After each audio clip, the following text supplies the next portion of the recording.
राज्यातील कृषी केंद्रांचा आजपासून शटर डाऊन आहे। 5,000हून अधिक कृषी केंद्र बंद राहण्याची शक्यता आहे। कृषी खतं, बियाणं, कीटकनाशक विक्रेते आजपासून संपावर असतील। प्रलंबित मागण्यांसाठी आजपासून बेमुदत संपाची हाक ही देण्यात आलेली आहे। त्यामुळे 5,000हून अधिक कृषी केंद्र बंद राहण्याची शक्यता आहे। कृषी खतं, बियाणं, कीटकनाशक विक्रेते आजपासून संपावर आहे। त्यामुळे शेती व्यवसायावर याचा मोठा परिणाम होण्याची शक्यता ही वर्तवली जाते।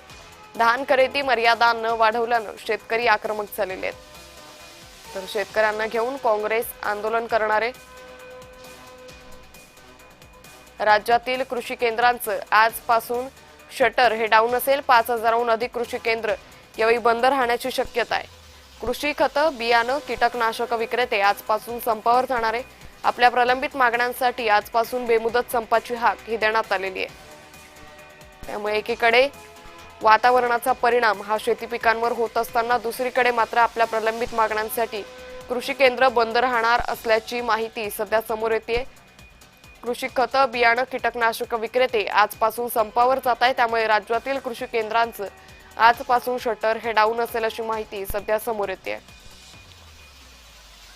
तर आपल्या विविध प्रलंबित मागण्यांसाठी हा संप पुकारण्यात आलेला आहे। 5,000हून अधिक कृषी केंद्र बंद राहण्याची शक्यता आहे। तर राज्यातील कृषी केंद्र ही बंद राहण्याची शक्यता वर्तवली जाते। प्रलंबित मागण्यांसाठी आजपासून बेमुदत संपाची हाक ही देण्यात आलेली आहे।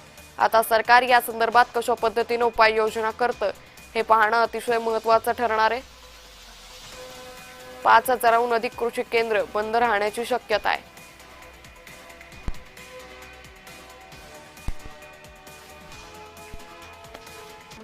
तर संपाची प्रमुख कारण आणि मागण्या काय ते आपण पाहतोय। बियाणं विक्रीसाठी साथी पोर्टलचा वापर बंधनकारक करण्याच्या निर्णयाला विक्रेत्यांचा विरोध आहे, तो रद्द करण्याची मागणी केली जाते। खत कंपन्यांकडून बियाणं किंवा कीटकनाशक घेण्यासाठी सक्ती केली जाणाऱ्या लिंकिंग पद्धतीला वाढता विरोध। खतं आणि कीटकनाशकांची एजंट मार्फत होणारी थेट विक्री थांबवावी। कीटकनाशक कंपन्या मुदत संपलेला माल परत घेत नसल्यानं विक्रेत्यांचं आर्थिक नुकसान। बियाणं नमुना फेल झाल्यास विक्रेत्यांना दोषी न ठरवता फक्त साक्षीदार म्हणून ग्राह्य धरावं।